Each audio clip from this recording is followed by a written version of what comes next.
Hello, this is Timmy Black, and welcome once again to another episode of The Lives of Contemporary Artists. Now, artists, you'll be reassured to know, are just like everyone else. Sort of. I mean, they're petty. They love to trade in gossip and calumny. When you prick them, they bleed. When they get older, they suffer from lower back pain and tend to put on a few extra pounds. And when New Year's comes around, they too make all sorts of stupid resolutions they have every intention to fulfill, but little resolve to actually see them through. And you know, even me, Timmy Black, even I think it was 2004, even I bought into this empty ritual and I made a resolution. I resolved that year to quit smoking. Now, just to be clear, I don't smoke. I never have. So the odds that I would abide by my pledge were pretty good. And I'm proud to say that I kept my word I can safely say that in the resolution department, unlike everybody else, I am batting 1,000, and that is proof. I'm here to tell you that it can be done. It can be done. So I expect to see you all in the gym in April. You better be there. Okay. Anyway, knowing all about this frailty that we have, this frailty of our will and the relentless momentum of our promiscuous appetites, I sent out a collective email, a blast, if you will, to a group of about 200 artists. 200 of the most influential artists working today. And I asked them to contribute, and you might say, I asked them to contribute to my, what would you call it, my conceptual art piece. I don't know. Anyway, I asked this select group of artists to share with me what their New Year's resolution, what they were planning to resolve for 2025. Well, to be honest, it was actually my intern, Leslie, who did the email and followed up with a call. And she got in touch with all these people, and if you're not in her list, or my list, or her list, if you didn't make the top 200, please don't read anything into it. It wasn't a snipe. It was merely an oversight. And there's always next year. And don't worry about it, because really it's just me. It's just me, Timmy. It's just Timmy Black. It's just me. I'm not the select curatorial Bolshevik of the Whitney Biennial or anything like that. So just take it in stride. Anyway, the first artist who got back to me will be repaid the courtesy of their prompt response with top billing. Starting off with Raven River McKinley, the mercurial spoken word multimedia provocateur, an instigator, a galvanizing force fomenting riot, pre-Socratic dialectic, and interdisciplinary mayhem. I got that directly from the website. And it probably, well, certainly it rings, it has an element, it has truth to it, especially in light of the last show I saw in Williamsburg at Gilgamesh and Sea. It was very, very impressive. Raven River is a wordsmith, and the way they stretch meaning and metaphor beyond the apparent limits of demotic language is violently unheimlich. I'm not sure how to pronounce that. I'm sure I mangled it, but I lifted that also directly from their website, so that too, whatever it means, sounds about right. Anyway, when I asked what their 2025 resolution was, Raven River was ready with a terrific answer. So terrific, I wrote it down, and I quote here, I wrote it down. Let's see. I wrote it down.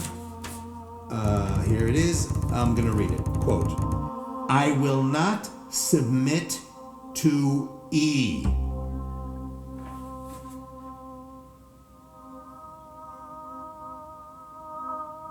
That's pretty good. I told you, artists are different. I mean, there's no cutting down on carbs and no not using the cell phone on Shabbos kind of thing. Just simply, I will not submit to E. But I had to ask, what the hell is that? What does that mean? Well, it turns out that the resolution is not as enigmatic as I presumed. You see, all River Raven meant was that none of their projected work for 2025 will include the letter E, which is admittedly hard to do for someone who relies on writing, on the spoken word. And then I look back at the resolution and sure enough, I will not submit to E. Well, yeah, you have the E at the end, but I will not submit doesn't have any E in it. So I thought that was impressive. But then I pointed out, I pointed out that the French writer George Perec already wrote a 250-page book with the exact same lipogrammatic constraint. And then when they heard that, they said something I rarely ever hear from artists these days, and I found it so refreshing. And here again, I'm going to quote verbatim. This is what they said. They said, "Oh, really? Wow. Wow. I did not know that. In that case, never mind." Wow. Such humility. It was stunning. And I think they were relieved. And they told me to get back to them later. Maybe they'd come up with another resolution. We never did. We didn't have time. But I thought that was really something. Leslie, I'm looking at my timer here. We're almost out of time. I can see that. Well, you worked so hard on this thing. We have to see it through. Well, why don't we do this? Why don't I just run through the list? Why don't I just run through the list that you gave me, and I'll just read them off without any explanation. How's that? Does that work? Okay, let's do it that way. Let's see. Carbs, sugar, gym, carbs, weed, Italy, New York Marathon, sugar, carbs. Oh, great. Here we go. Thank you for this one. This is from one of my favorite artists, Daphna Euripides. I love her work. Let's see, Daphna. Daphna Euripides says that in 2025, she will visit every art gallery in Buffalo. Buffalo. I assume that's where she lives, or she teaches there, or she's from there. I don't know. It doesn't seem that difficult, to tell you the truth. Okay, let's see. Let me try another one. Benny Queso. Benny Queso is planning to double the number of followers he has on Threads. Well, that's pretty dumb. You'd expect something a little bit better from him, isn't he? Isn't he the anti-colonialism guy? Isn't everyone?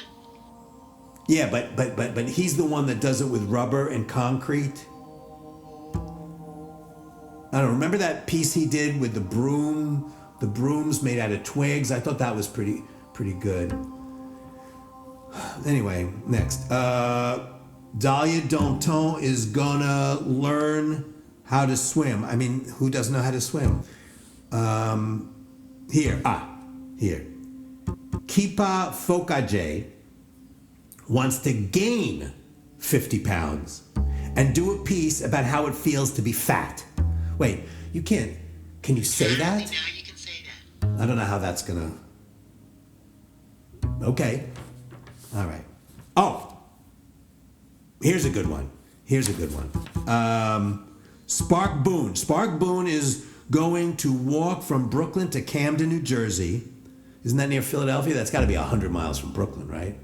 He's going to walk. He's going to do that walk once a month, each time while wearing a different type of hat. Okay, now that's interesting. See, artists are different, I guess. That's an interesting one. Next, the sculptor.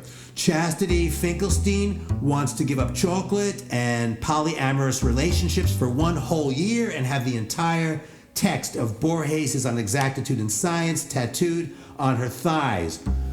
Wow, but why give up chocolate? I mean, there's enough there.